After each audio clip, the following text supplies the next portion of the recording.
Oi, gente linda, tudo bem com vocês? Estamos aqui em mais um vídeo, né? Fazia tempo que eu não fazia, mas aconteceram muitas coisas que depois vocês vão vendo aí.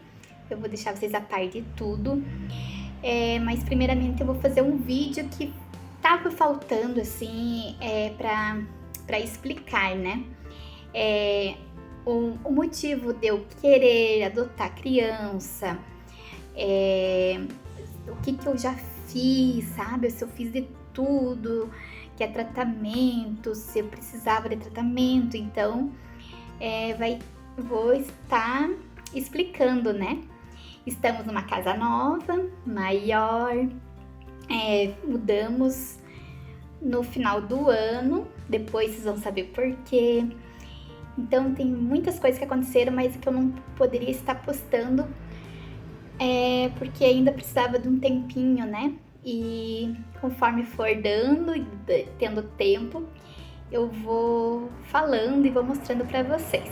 Como todos sabem, eu sou adotada, né? Tem minha história aqui no canal, né? Os 2 primeiros vídeos eu conto a minha história, que eu fui adotada, bebê. Tem toda a história, quem quiser ver, vou tentar deixar aqui no card ali para vocês acessarem o vídeo. E então eu sempre tive o sonho de adotar, porque como eu era adotada, eu também queria ser mãe pela via de adoção. Porque como eu via que ser filha adotiva era muito bom, é um amor assim maior do que parece que é um amor maior do que com o filho biológico. Eu não sei explicar, porque eu me sentia assim muito amada, sabe? E eu via assim que a minha mãe pôde fazer pra mim o que ela não pôde fazer pros filhos biológicos dela, né? A minha mãe adotiva. Porque quando ela me adotou, ela já era uma pessoa mais de idade, já não tinha mais tantas obrigações, tinha filhos adultos, então eles acabavam ajudando ela, principalmente a minha irmã, né? Nos afazeres da casa.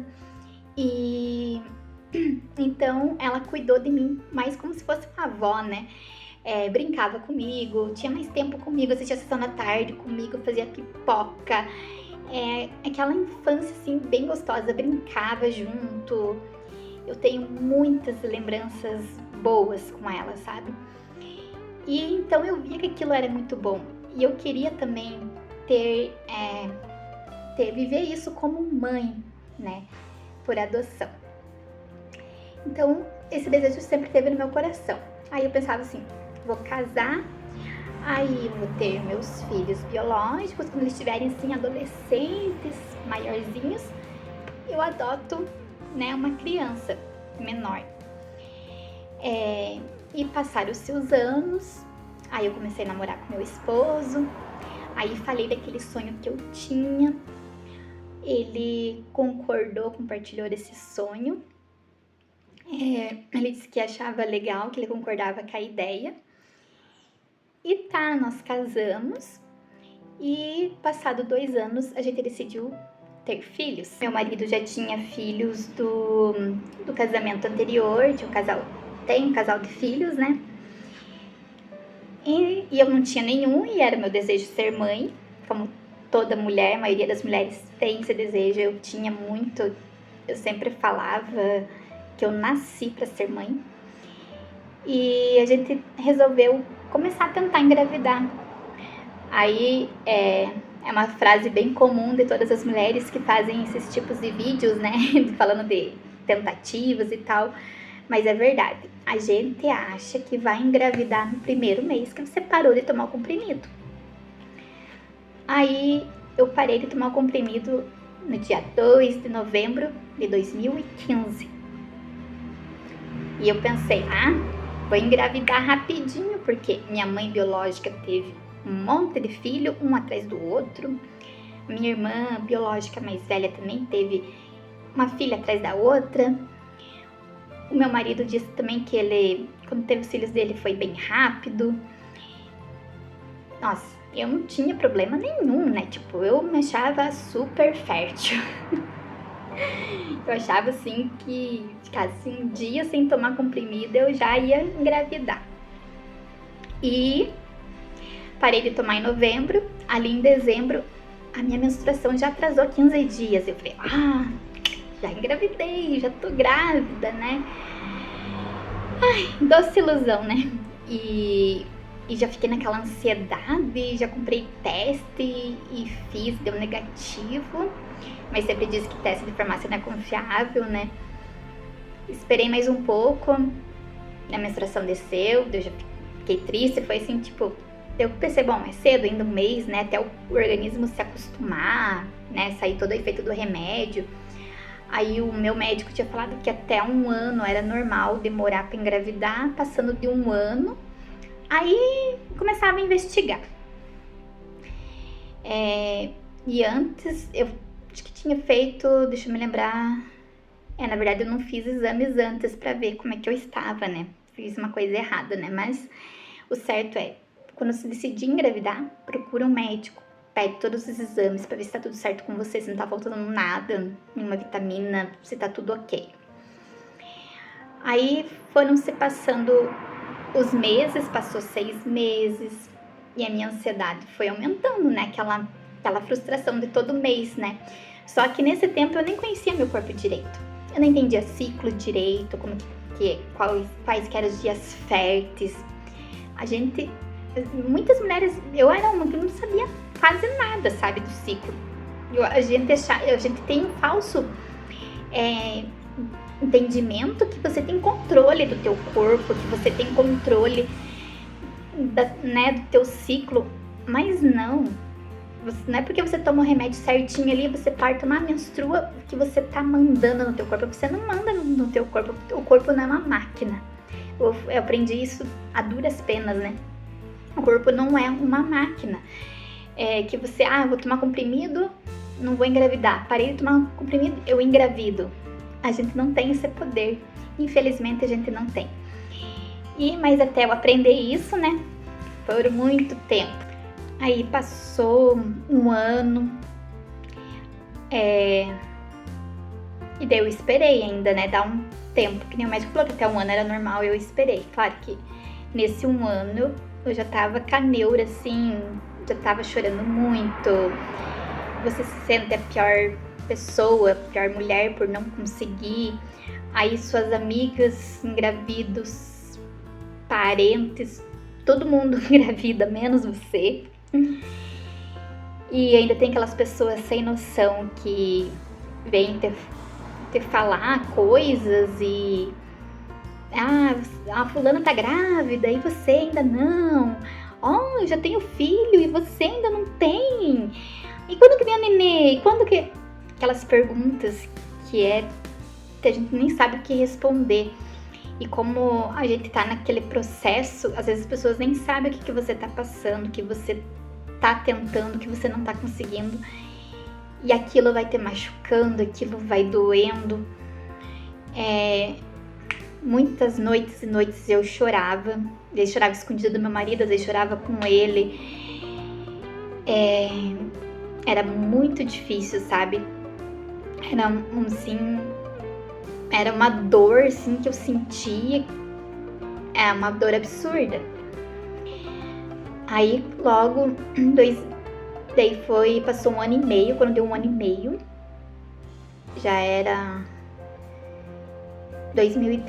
parei em 2015, ali em 2016 a minha mãe começou a ficar doente no mês de março.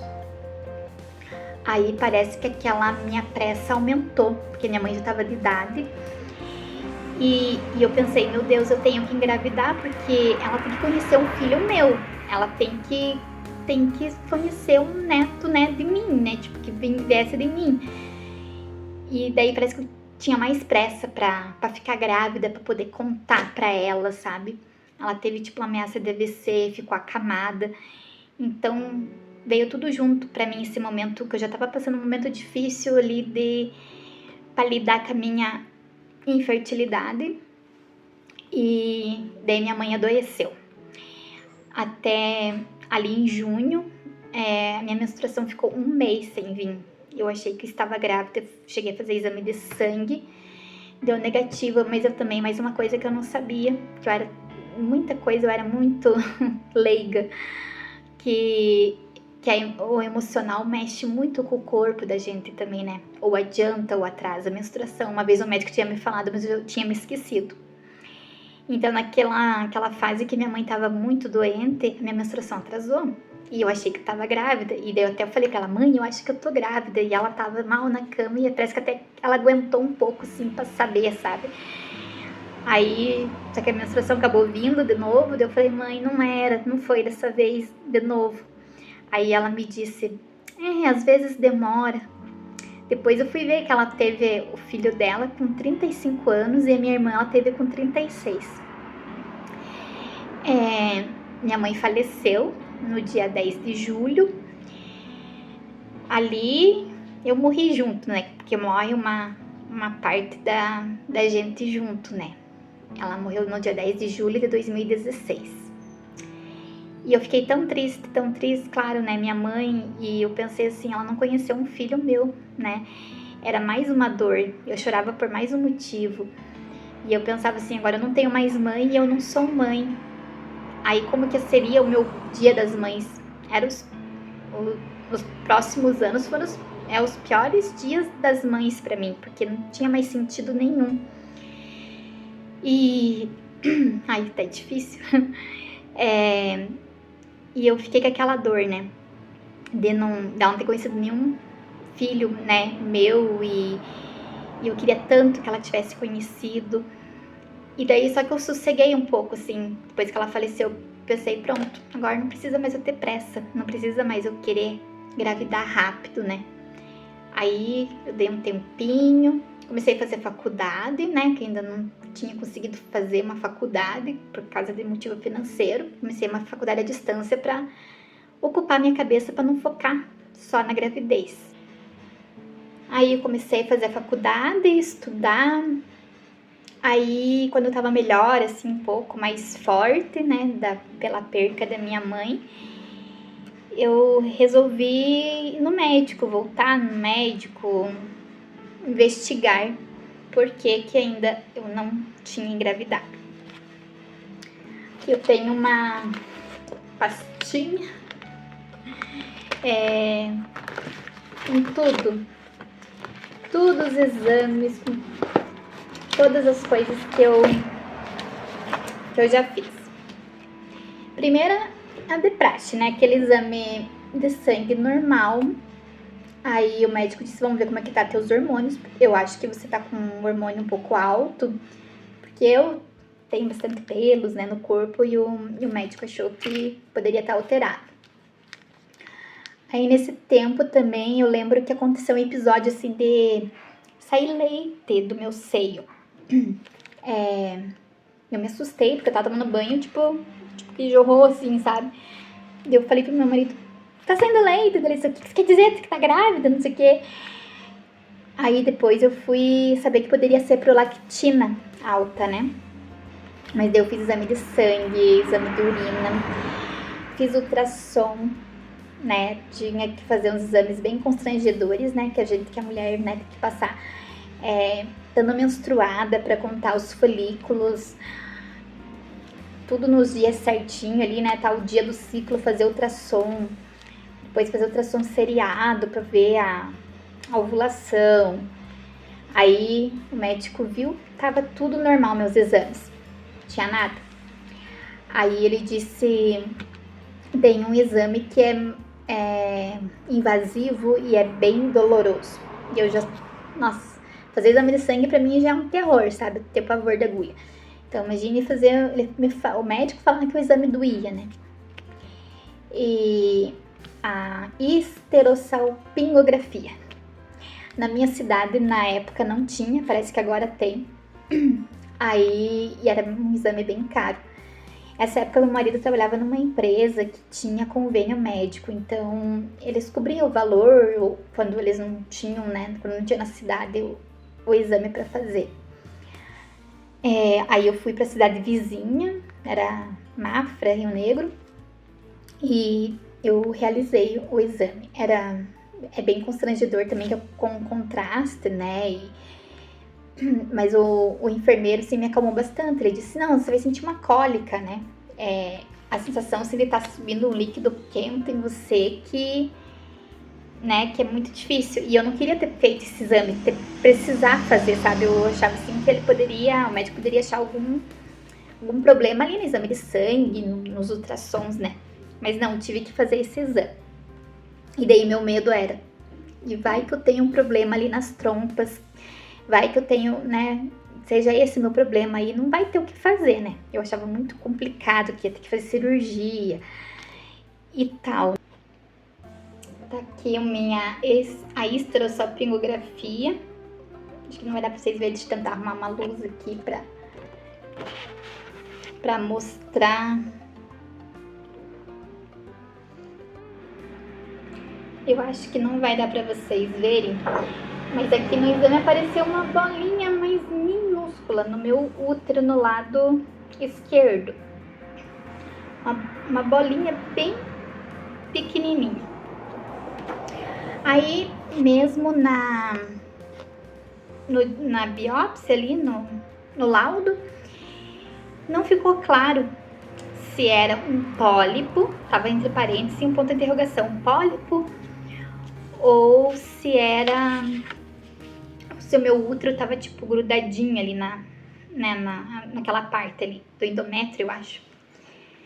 Nenhum médico não soube falar o que era. Aí ele disse que eu precisava fazer uma cirurgia, esteroscopia, pra ver, né, o que era, porque daí nessa cirurgia você via o que era, já diagnosticava e já resolvia o problema, né? Só que essa cirurgia era 11 mil reais. Da onde que eu ia tirar? Mesmo com o convênio ali que pagava um pouco, ia ficar muito pra gente pagar. E meu marido, não, deixe, não tem como fazer, né? Chorei um monte, né? Por que eu não tenho dinheiro? Por que eu não sou rica? Aí as pessoas me falavam, procura outro médico, eu vejo outra opinião. Aí fui num outro médico, na cidade vizinha, bem grudada aqui com a nossa. Um senhor bem velhinho. Aí ele vendo meus exames, né? Todos os exames. E ele, uma hora até pensei que ele tava dormindo, tinha morrido, porque, tadinho, ele ficou assim, parado, assim, sabe? Sem falar nada. Aí eu falei, doutor, mas esse problema, esse pólipo, impede de eu engravidar? E ele não respondia. Olhei pro meu marido e falei, meu Deus, será que ele dormiu? Tadinho. Mas é que acho que ele tava pensando, avaliando ali. Daí ele disse que não impedia de eu engravidar. Porque eu poderia ter engravidado pelo lado direito, essa bolinha não ia impedir, sabe? Então, tive uma segunda opinião, mas ele disse que ele faria a cirurgia assim mais em conta, mas não precisaria fazer porque não era impedimento, né? Aí eu fiquei de novo com as mãos atadas, porque primeiro você não quer ter problema nenhum, né? De saúde, Deus o livre ter algum problema, mas daí nessa altura ali que você não tem nada e você não consegue engravidar, aí você queria, sabe, achar um porquê, um problema para tratar. Eu queria fazer um tratamento, eu queria tomar remédio, ter o quê? Fazer. Mas daí não achava nada, os exames tudo normal e não tinha o que fazer. Aí eu descobri a tal da infertilidade sem causa aparente, né? Que a gente vai pesquisando, Aí eu descobri que eu era tentante, que eu nem sabia essa palavra, nem conhecia. Aí comecei a seguir Mariana Costa, a Denise Porto. Essas foram as primeiras que eu comecei a seguir e a entender, assim, o assunto, né? O que era sem ter tanto, os exames que eu tinha que fazer. Aí depois até eu pedi uns exames pro médico pra eu fazer, que eu ia vendo que eles iam falando ali nos vídeos e tal. Sei que eu virei a neura de procurar coisa. Então, olha, tanta de papelada de exame que eu fiz, tipo, me viravam do avesso. Acho que só um exame aqui que ainda eu pedi pro médico fazer, que eu acabei não fazendo, já vou contar. Porque tem uma hora que você se esgota, você fica cansado. E eu resolvi dar um tempo. Teve uma hora que eu me esgotei desse assunto, acho que meu marido também estava cansado, porque vai desgastando até o relacionamento, né? Às vezes a gente queria namorar só porque era período fértil, porque, sabe? Perdeu a essência. Quando começa nesse ponto, aí tem que parar tudo e, opa, não é assim as coisas, né? Você tem que viver teu casamento, você tem que... Aí eu comecei a não ir mais em chá de bebê. Eu comecei a não querer mais ir em festa de aniversário de criança. E isso que eu trabalhava em escola, né? Na escola ainda Nossa, eu amava meus alunos, eu tratava eles como se fossem meus filhos. E eu olhava assim pra eles e pensava, por que eu não posso ter um? Por que eu não posso ter uma criança pra mim, um filho meu? Uma coisa que eu sempre sonhei, eu já fui adotada, eu quero tanto dar uma família, né? Tipo, pai e mãe certinho pros meus filhos, ter um pedacinho meu e do meu marido parecido com quem quer ser parecido. E eu tava assim, acho que entrando já numa depressão, sabe? Eu não tava evitando pessoas, eu tava evitando conversar. Eu comecei a responder as pessoas, sabe, que vinham perguntar se eu queria ter filho, eu comecei a dizer que eu não queria estragar o corpo. Aí as pessoas falavam, mas tem que ter, porque não sei o que. Daí as pessoas mudam o discurso, né? Aí eu não sabia mais o que falar, eu falava, ore por nós. Eu falava assim, só ore por nós, né? Quando for no tempo de Deus vai dar certo. E a gente é evangélico e Deus não falava nada, Deus ficava em silêncio. Eu queria uma resposta, a gente quer que eu, né? Deus fale com a gente, que usa um profeta pra falar. E Deus ficou calado por uns 3 anos. Nenhum assunto, a esse respeito, não vinha nenhuma mensagem, nada. Aí um dia eu fui no culto, na localidade que eu trabalhava, e lá pouca gente me conhecia, na verdade só tinha uma família lá que me conhecia, mas nem sabiam que eu ia aquele dia lá na igreja, naquele culto. E tinha o pregador começou a pregar sobre Ana, e eu tava sendo assim perseguida por essa palavra ultimamente, sabe, na minha igreja, aonde eu ia tinha essa palavra sobre Ana. Ana é aquela mulher, né, que ela não podia ter filhos, que Penina ficava zombando dela, né, que Penina tinha filhos e a Ana não tinha. E a Ana não tinha mais nem palavras e se derramou no altar do Senhor pedindo um filho, né, que se Deus desse um filho para ela ia consagrar o filho a Deus e ela teve Samuel. E daí eu tava na igreja e tinha um Kezinho assim caminhando no corredor e eu olhando assim ele, escutando a pregação e eu pensando, eu sei bem como que a Ana se sente. E nesse momento o pregador apontou para mim e falou, moça, você não tá entendendo agora, você não entende agora, mas lá na frente você vai entender e vai saber o porquê. Não é no teu tempo, é no tempo de Deus. E lá na frente todos vão ver a grande vitória. Né? E falou outras coisas que agora não me recordo bem, mas assim, aquilo ali me encheu de fé e de esperança, que foi a primeira vez que Deus falou a respeito desse assunto. Então eu fiquei mais confiante, só que a gente acha assim, vai acontecer amanhã. Só que o processo da adoção também é demorado, né? Tem uma burocracia para acontecer, a documentação, tem passos. Aí veio a pandemia, aí a gente atrasou tudo, nosso curso de adoção foi online. As entrevistas com assistente social e psicóloga não aconteceram em 2020. Já deveria ter acontecido em 2019, mas certo? O processo demora, né?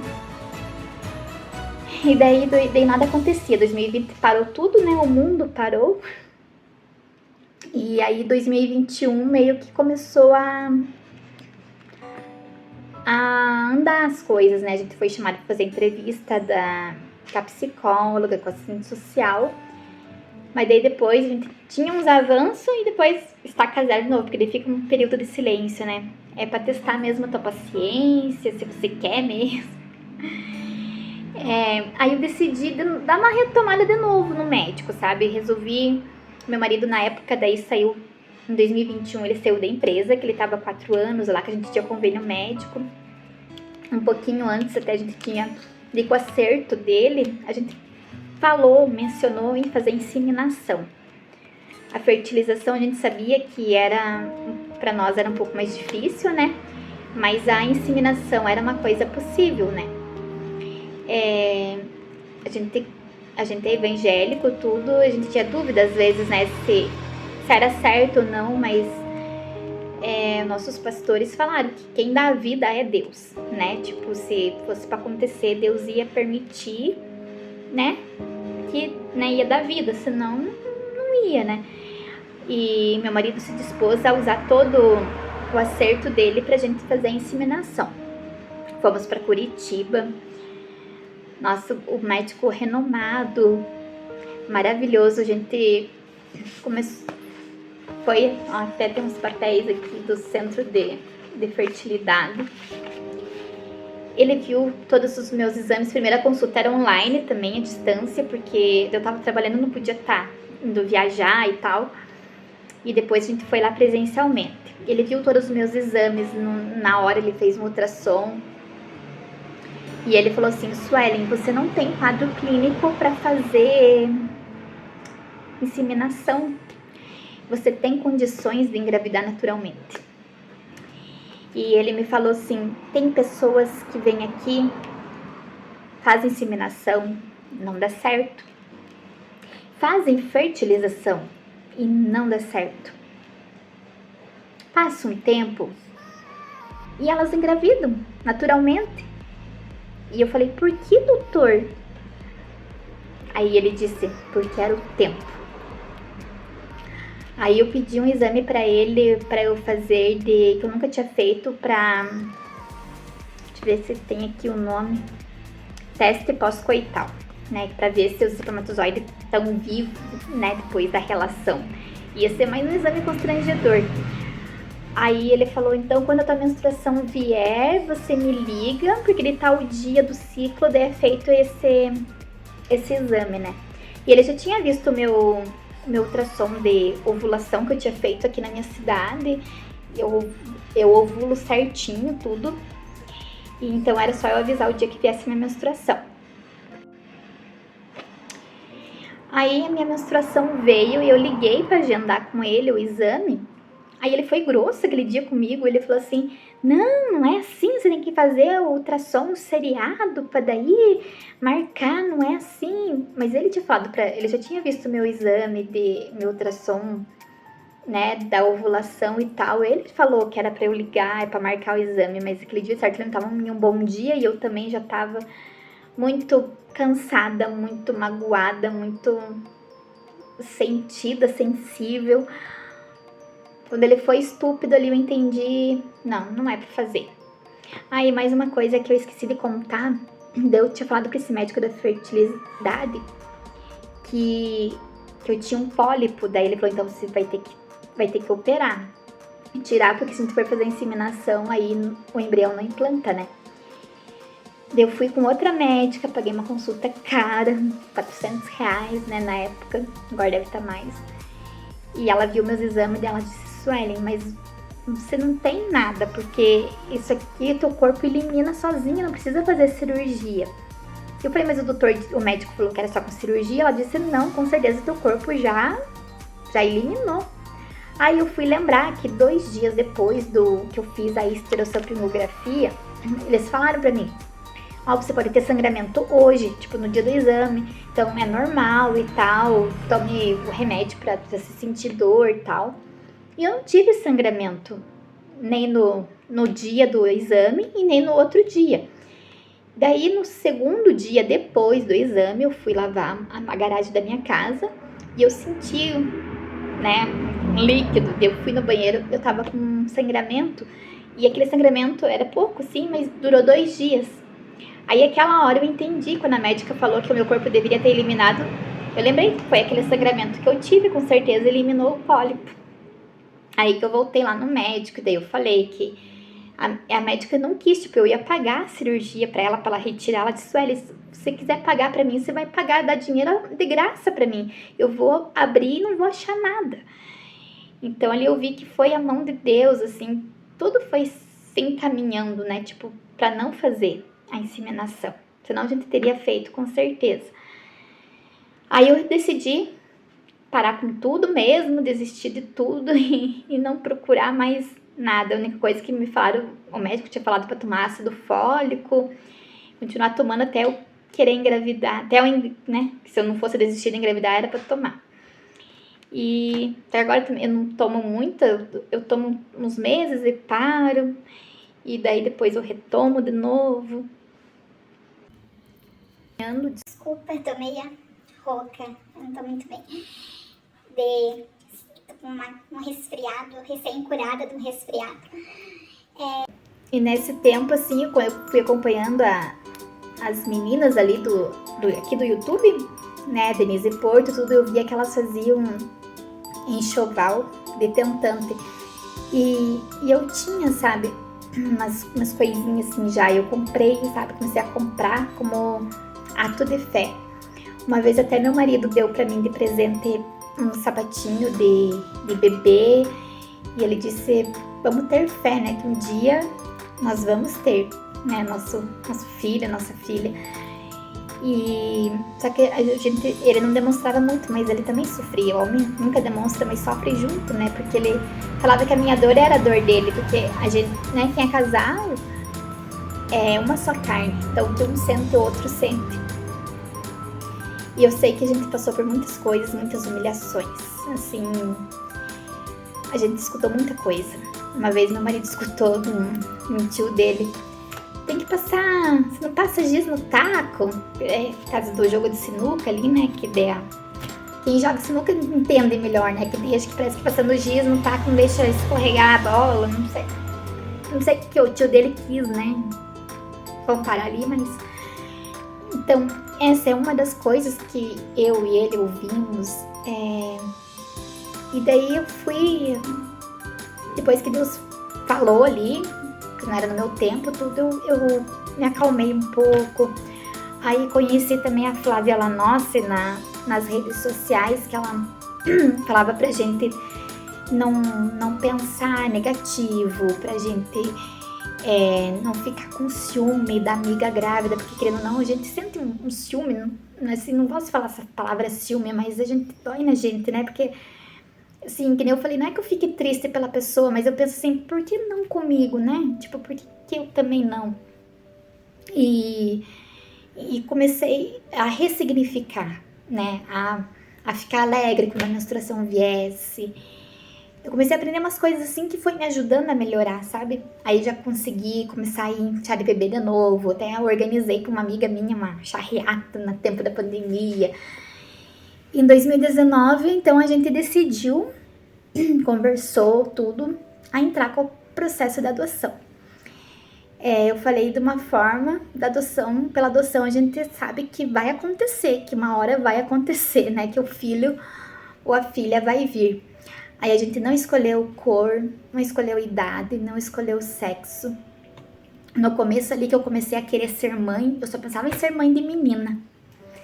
Aí depois uma vez eu tive um sonho com um menininho tão lindo, sabe? Aí eu já mudei minha visão. E depois com essa demora de engravidar, aí eu já não me importava mais se ia ser menino ou menina. O importante é que viesse, né? Um filho ou uma filha, né? Então eu decidi descansar no Senhor, deixar na mão dele, porque ele é dono da minha vida. Vai ser feita a vontade dele na minha vida. O que estava no meu alcance para fazer, eu fiz. Isso eu não tenho algum remorso, consciência pesada. Tudo que estava no nosso alcance para fazer, a gente fez. E agora eu tô descansando no Senhor e vai ser feita a vontade dele. E assim, a gente decidiu também adotar, não é só para preencher um vazio, porque a gente não pode colocar esse peso sobre a criança que a gente vai adotar, sobre o filho. Eles não têm culpa dessa falta que a gente tem na vida para suprir. Você tem que adotar por amor. Você tem que realmente escolher amar, porque é difícil, né? Não é fácil. A gente acha que só o amor resolve, só... Você tem que ter resiliência, você tem que se negar a si mesmo, você tem que... É bem complicado, porque a criança vem cheia de traumas, vem com, às vezes, com o caráter já formado. Então, para você moldar, para ensinar o certo e o errado, é difícil. Logo vão vir outros vídeos eu contando para vocês tudo que tá acontecendo, o que aconteceu. Mas assim, questão de gerar no ventre, eu não busquei mais médico, tá? Tô na dispensação de Deus, do Senhor. Claro, eu tenho desejo ainda, esse sonho não morreu de eu gerar no ventre, porque no coração eu já tinha gerado faz tempo já, né? E é isso. A gente vai continuar sonhando. Eu falo assim que eu só vou desistir de gerar, de engravidar, o dia que eu entrar na menopausa. Que ainda daí assim eu vou saber que não tem mais chance. Ainda que se eu não for acreditar no milagre, né? Porque eu sou dessas que acredita no impossível, porque o Deus que a gente serve, ele faz o impossível. Veio aqui um gatinho, né? Esse aqui, gente, é o filho da Jade. Vocês acreditam que a Jade já é mãe, já foi mãe de 5. Criou 4 pretinhos e só esse aqui amarelinho. É polaco o nome. Eu e meus bichinhos. Adotamos também mais um cachorrinho, o Pacheco. Que a gente perdeu a Pete, né? Tadinha, morreu com 13 anos. Tava velhinha, com câncer. Mas tem muita coisa aí pra eu contando pra vocês aqui. Muita coisa eu não tava podendo estar postando ainda. Não posso postar muita coisa, tá? Mas eu vou contando, vou deixando aqui registrado pra ficar como história, como, né, um exemplo pras pessoas, que esse é o intuito do canal. E qualquer dúvida, qualquer coisa, pode deixar aqui nos comentários. E fiquem ligadinhos e sempre estejam antenadinhos. Desculpa a minha demora, mas é que realmente eu não tava conseguindo gravar, não tava podendo gravar. E eu tava devendo esse vídeo aqui de que exames que eu fiz, que diagnóstico que eu tinha. Então, na verdade, eu fiz todos os exames possíveis e diagnóstico não tenho nenhum, infelizmente ou felizmente, né? Deus depois falou mais vezes que eu não tinha nada, nem meu esposo, que era no tempo dele, não no meu. Então, por isso que eu resolvi descansar em Deus. E a gente esperando em Deus, a gente tem a recompensa. Com certeza, ninguém se arrepende. Então, beijão pra vocês. E estava com saudades. Não me abandonem, tá? Qualquer coisa, sigam lá no meu Instagram, que lá eu posto as novidades, coisas mais em tempo real. Vocês forem lá, vocês já vão descobrir um monte de coisas. Porque aqui demanda mais, né, conteúdo, mais empenho, fazer vídeo, editar vídeo é mais demoradinho. Lá Instagram é rapidinho, né? Mas eu quero continuar postando aqui para deixar registrado, para mais tarde as gerações futuras verem também, né? É uma forma de a gente se manter vivo, né? Ficar uma sementinha. Tchau, gente. Até a próxima.